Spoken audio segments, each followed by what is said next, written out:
Hey guys, I thought I would make a how to play video for Oakenfold today. There's a tutorial system that gives you some hints and tips and explains some game mechanics, but watching somebody do it often is a little bit easier. So I will start on the survival mindset, normal difficulty, just to show you what it's all about. The map, let's skip it for now. Let's get straight to the gameplay first. So in Oakenfold, the idea is that you defend your fuel-packed crates. This is the #1 priority in the game. Sure, you can kill the monsters if you like, but it is not necessary to be successful in this game. So, as you can see, the enemies in this game are targeting your crates and your crafting station. This one we'll get to later. This one's attacking here, this one's attacking there. Now, how do I prevent the monsters from attacking my crates? In the bottom left corner, you will see you have 3 abilities. The first one's always melee. This is range 2-3. This is range 3-4. As you'll see, this one is range 1. This one is range 2-3. This one is range 3-4. What do they all do? So your melee ability is Power Glove on this mindset. It does 2 damage and it pushes away the target. As you can see in the preview, what's very important to know about Oakenfold is that whatever you do, you can always undo it. So if I show you something like over here, click my ability, I hit this guy for 2 damage and I push him, I can now hover over my time scrubber and undo all these actions. I click here and it undoes everything. I can also use my scroll wheel and undo, redo, undo, redo. So you can always try out your abilities, try out everything that you like, see if it works. You can even kill your own crate, which is something you don't want to do, but since you can undo, it doesn't really matter. So if I go over and punch this guy, now he's attacking the other crate. So this is not really a good solution normally. I could walk over to this guy over here and push him this way, and now he is missing the crafting station. So this one would be solved in that sense. He's still alive, but it doesn't really matter since he's now attacking an empty tile. Let's go over the second ability. This is the hook, range 2 or 3, deals only 1 damage, and it applies a pull to the target. So it pulls it towards you. So range 2 or 3, I can now hook this guy over here, and as we can see, he is now targeting an empty tile, so that one is solved. Right? So moving here, pulling this one, and now fortunately I'm next to this guy. I'm like, oh, I can punch this guy, but now this one is attacking my crate on the other side here, which is still not a very good solution. I'm like, maybe that's not it. What if I go here, there? I used my Q to punch it, and then the hook to finish him off. After finishing an enemy off, the push or pull will not continue. They're only pulling the dead body, as you can see. Right? It dissolves into particles. What is the final ability? It is a grenade. It deals 1 damage to the tile that you're targeting, and all the tiles surrounding it, the neighboring tiles, get pushed away. So I could go here, here. I could either target this tile, as you can see. Since I'm targeting this tile, this is a neighboring tile of the targeted tile, and it gets pushed to the side. Right. If I would have done it here, nothing would have happened because there isn't. These things cannot be moved. I can also target this one here, and then this one gets pushed into the rock. Whenever things collide, they both take 1 damage. So the rock took 1 damage, this took 1 damage. I also could have targeted the unit itself for 1 damage. I could have targeted behind here, that would kill my crafting station. Would not be very good for me, because I would like to keep that. And with these 3 tools, you kind of have to solve all the situations. At some point in the game, you'll be able to upgrade these items. You'll see here there's upgrade slots underneath it. And you do that at the crafting station. You'll have to walk next to the crafting station, click on the crafting station, and you'll see what you can buy in the crafting station in this level, in this location, I must say. There can upgrades for my items. This will basically increase the range of my melee ability.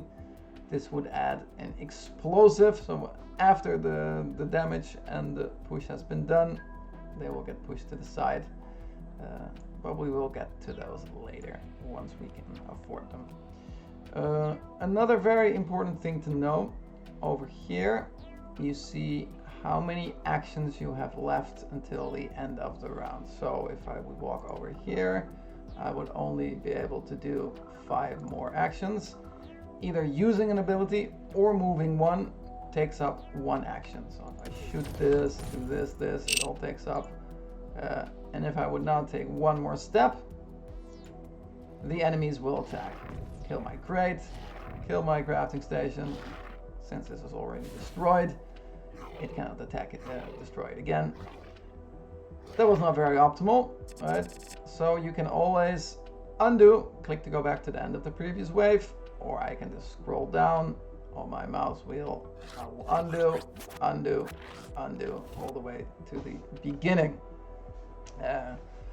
So how will we solve this one? I'm not sure. Maybe I would put this, and then I punch the guy with my melee ability. Maybe I would grenade this guy over here. Now, what's also very important, let's look at that first. Once I use an ability, hook, you'll see that the cooldown is 3. If I use the power glove, you'll see the cooldown is 2.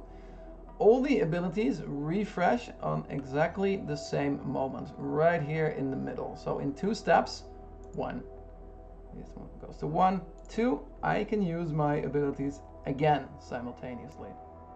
So let's say I use the grenade right now. It will immediately refresh afterwards, because we went from here to here. And I have all my abilities available again. I can go here, I can hook this guy towards me, I can punch him to death. And now the puzzle is solved. Grab this energy orb right here. A good note, why would I grab up energy orbs? That are these little things over here. Over here, the amount of energy you collected. I grab one now, it says 1. You need these to create items and craft upgrades. Now I have 1 more action left. Right? I would not want to stand here, because then this guy punches me for, how much is it? You can always click on an enemy to preview their ability. This guy basically does a melee punch that deals 2 damage and pushes you away. But I have 1 action left. What you can do is you can time bank this action. What does that mean? You basically store this action for later use. Over here is the collected time bank. Now what do you do with time bank? You also need it to create items and upgrades.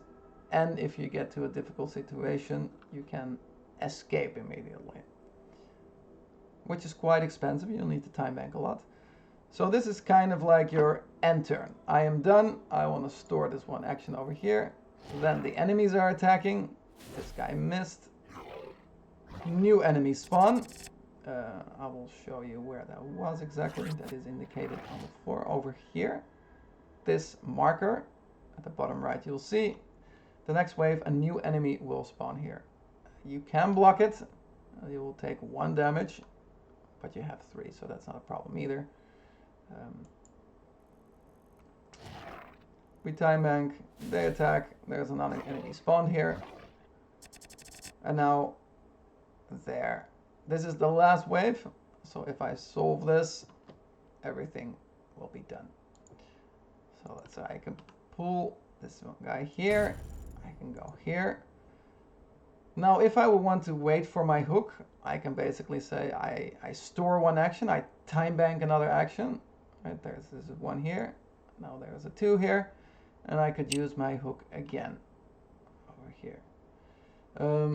Whenever enemies go over an energy orb, they heal for 1, and they increase their max health for 1.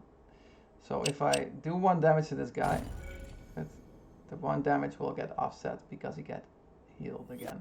I could also grenade over here, then you'll see he will gain 4 health. Not very good, but it's just to illustrate what would happen. There we go.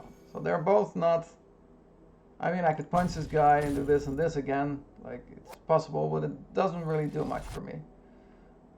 I'm kind of done, missing, so I can time bank these latest actions. I kind of have a bonus objective over here. There's almost every location has bonus objectives.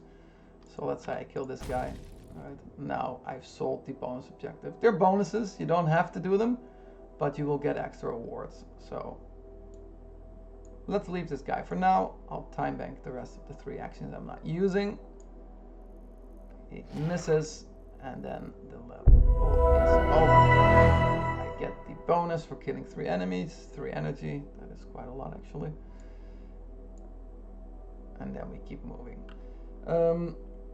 Over here is the map. You can kind of plot your route that you want to go.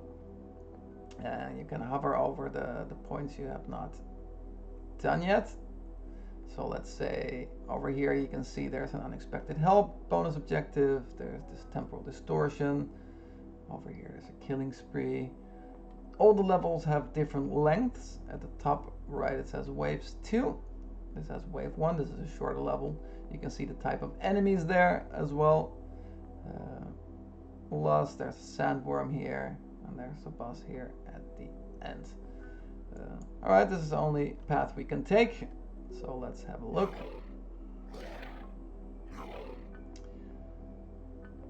This is Kala. This is a friendly face in these dark times. You can select them and use their abilities.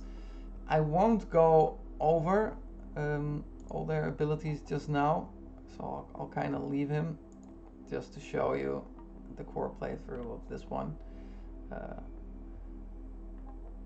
What's important about the grenade is that often it's not used to do damage on top of the unit, because it only does 1, but its utility for pushing them aside is way more important, right? This guy, with just 1 action, this guy is solved. Right. This one over here, walk over to him, punch him, he's missing now.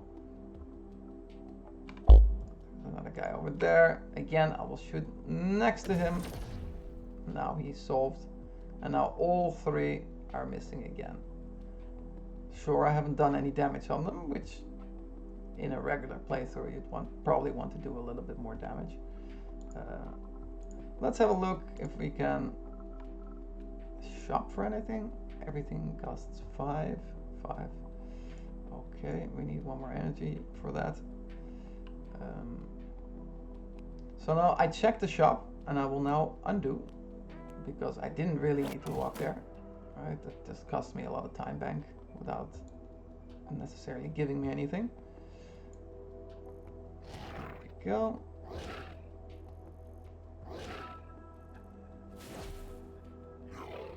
Enemies have spawned. These tiles over here is kind of part of a special mission, right? If I walk into it, you'll see I'll get time locked. I'm not time locked yet, but if you have this aura, the time lock aura, I failed the mission here, by the way. If I now take an action, it will take, as you see in the top right, it will take 2 actions. Right. And also, I will not be able to undo past that point. So let's say I move here now, and I'm like, oh, I did not want to do that. These are locked. Time reversal is not possible. And I failed this mission, which is not ideal. Chunk that, chunk that. Oh, I'm not sure I can kill that guy over there, but let's say I kind of want to buy an item. So this guy now kills one of my crates. As you'll see over here at the top left, you're only allowed to lose 6 crates. You start off with 9, but you have to reach Oakenfold with at least 4. 1, 2, 3, 4, 5, 6, 7, 8. Yeah. So I'm allowed to lose 2 more. If I would lose now 1 more, I would be dead. Yep. I mean, that's one way to solve this problem. Now he's missing, right? Okay, let's check out the shop one more time. Crafting station. I now have 6 energy and 11 time bank. Crafting an item always costs 6 time bank. So that will be okay. What can I get? This one is quite interesting. Normally, I will show you, when you target your own crates, you will kill them. That is not very optimal. If you get this upgrade, crate slipping, it no longer damages your crates, and you can actually move them.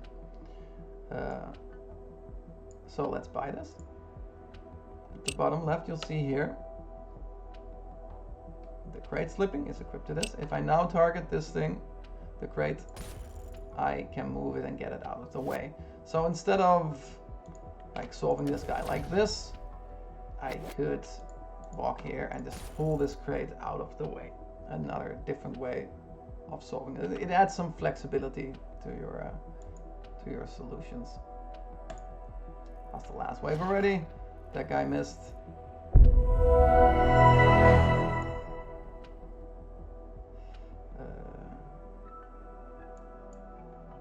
Let's go this one. Wave 1, 2. Let's do a... Over here, by the way, is your score so far. This is a game about min-maxing, and a little bit of competitiveness never hurt anybody. So I will skip this level for now. Just to show you, there is a little mini game inside the game. In this one, you strayed a little bit too far from your crates, and you have to reach them by reaching one of these 2 tiles. But now you can only move 2. So if I would go here and here, I would take 1 damage from this guy. That would also not be ideal. So undo, go back to the beginning. I could walk here. The enemies are sped up in this mode just because it would get a little bit annoying if they would do their full animations the whole time. Also, you cannot time bank, or you can also, they do not drop any energy orbs in this level. So just punching stuff out of the way, moving, punching. Actually, I will hit this thing already because I probably need to clear a way to get through here. It's currently locked off. Hit, move.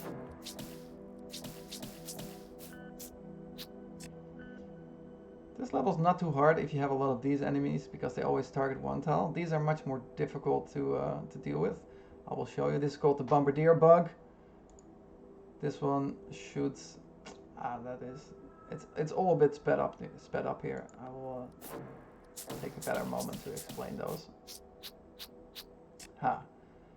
So now, if I walk here, this guy hits me for 1. I have 3 health, and I only have to walk a little bit more, so that's not a problem. Go here. I hope nobody jumps here. Actually, I can punch them. So now I just reach these, and the level immediately ends. There we go.